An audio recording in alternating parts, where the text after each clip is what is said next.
Vamos lá, vamos pôr a outra telespectadora na linha. Dona Leila, como vai? Tudo bem, pastor Éder, como é que você está? Seja bem-vindo. O que eu queria perguntar para o doutor é o seguinte, a gente fica meio sem ter como formar uma opinião, porque na verdade a gente não sabe o que ocorre na loja maçônica, lá dentro, nos rituais deles. Isso inclusive dá muita vazão a especulações, a mitos às vezes até. Então a gente fica até meio sem ter como formar uma opinião de se o cristão deve realmente ou não fazer parte da maçonaria. Então eu gostaria que eles falassem um pouco sobre os rituais, sobre o que acontece lá dentro, para que nós pudéssemos ficar sabendo. Como o tempo de TV é terrivelmente exíguo, eu vou fazer uma pergunta objetiva ao doutor Abimael responder e o doutor Oliveira comenta. Doutor Abimael, o senhor chegou até o grau 33, o maior grau da loja.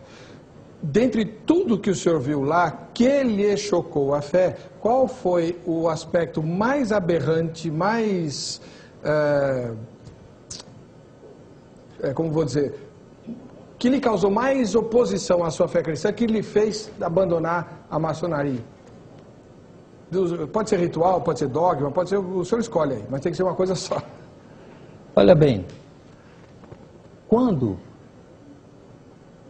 o primeiro impacto chegou a mim através de um livro que está retirado das prateleiras, Moral,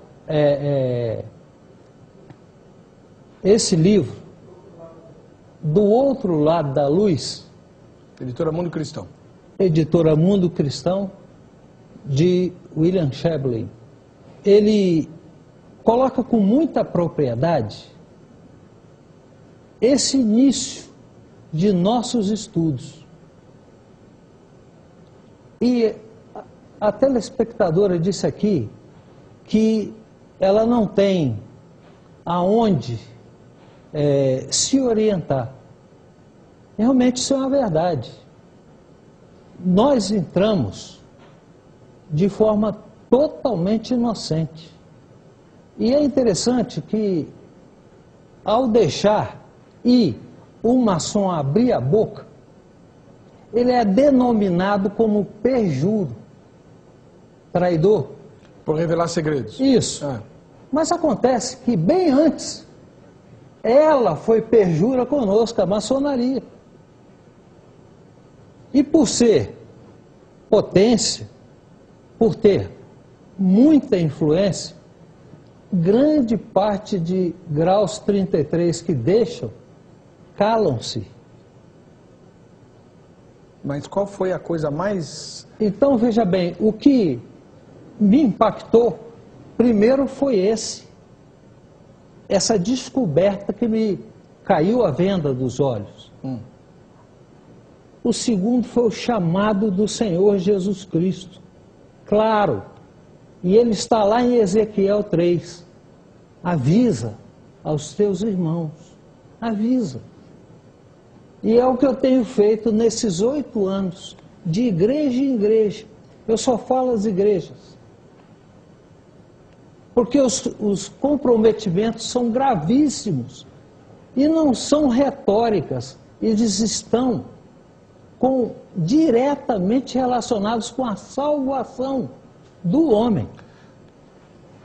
Só para objetivar bem, doutor Abimael e o doutor Oliveira comentar, não há, então, nenhum, assim, ritual, tipo adoração a um bode, como a gente fala, né? Nesses livros que o senhor mencionou, tem a figura lá de uma divindade com cabeça de bode, corpo de gente. Isso tudo é mito? É tudo fantasia? Não existe nada disso? Não foi nada ritualístico que chocou o senhor? Foi só essa questão mais teológica? Olha, existem centenas de deuses que a maçonaria adora. É interessante que em 1903, um grupo de evangélicos quiseram fazer uma maçonaria monoteísta. Mackay imediatamente saiu em socorro da ordem e proibiu, e a expressão dele é clara, esses princípios violam os princípios maçônicos. E o grupo de evangélicos recuou. Tá bom. Esses evangélicos aí que o senhor fala são os presbiterianos? Também. E batistas também. Tá bom. Doutor Oliveira, como é que o senhor comenta a resposta do doutor Abimael à posição da telespectadora? Bem, eu teria que recuar um pouquinho. Eu tenho aqui Jorge Buarque Lira, A Maçonaria e o Cristianismo, escrito por um evangélico, pastor, grau 33 da maçonaria, que mostra que não há conflito entre maçonaria e a fé cristã. E especificamente aqui na página 140, ele diz: não se trata absolutamente na maçonaria de sobrepor a justiça própria ao sacrifício de Cristo. Nem a maçonaria, nem maçom algum jamais afirmou tal coisa. Serão, senão, os dementes exagerados. E a prova evidente, inconteste, é que cada maçom continua com a mesma crença com que entrou para a ordem. Maçonaria não é religião, eu repito. Senão, o censo diria: nós temos tantos evangélicos, nós temos tantos católicos, nós temos tantos maçons. Isso não é religião. Posso fazer uma partezinha, doutor? Pode, claro. Como é que o senhor responde, então, à afirmação do seu oponente de que um grande autor maçom, que eu acho que foi Pike, não sei quem que ele mencionou aí, que diz que a maçonaria é religião? Eu ia chegar lá. Então? Nós não temos papa na maçonaria. Nós temos aqueles que escrevem interpretando de acordo com a sua ideia o que ele pensa. Tanto que se perguntar por aí para os maçons quem foi Pike, ele não vai saber. Ele vai saber mais quem foi Ricardo da Camino, que escreve aqui para nós. Pike, só os pesquisadores é que vão saber quem foi, o que fez, o que escreveu. Não é certo isso. Não há uma palavra última e definitiva. A palavra que nós temos e que seguimos é do ritual. O ritual que ensina como devemos proceder, quais são os procedimentos em loja, quais são os procedimentos em ordem. E como o senhor observou, o doutor Abimael não ofereceu uma crítica ao ritual. Não encontrou no ritual alguma coisa para que ele criticasse. Quanto ao que pensa Pike ou qualquer outro, é pensamento dele, pessoal. Não significa que a maçonaria siga o seu rumo. E volto a dizer, a maioria dos maçons do Brasil desconhece quem seja Pike.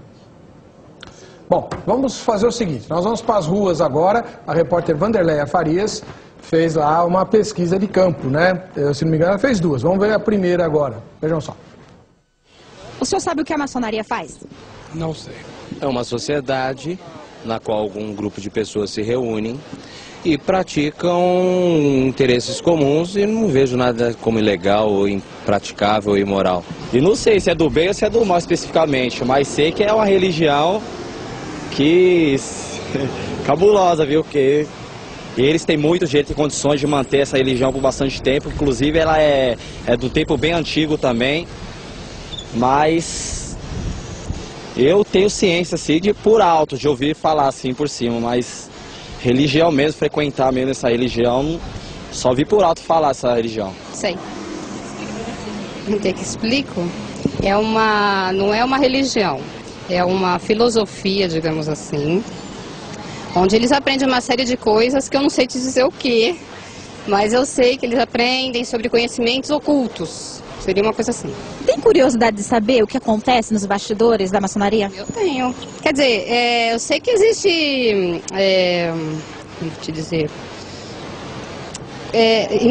iniciações, rituais, tal, mas é só homem que pode frequentar, né? É um grupo tão fechado e aí eu tenho curiosidade. Tudo que é meio escondido, né? A gente tem vontade de saber do que se trata. O que exatamente tem a ver com religião? Eu sei que tem alguma coisa ligada e eu tenho essa curiosidade.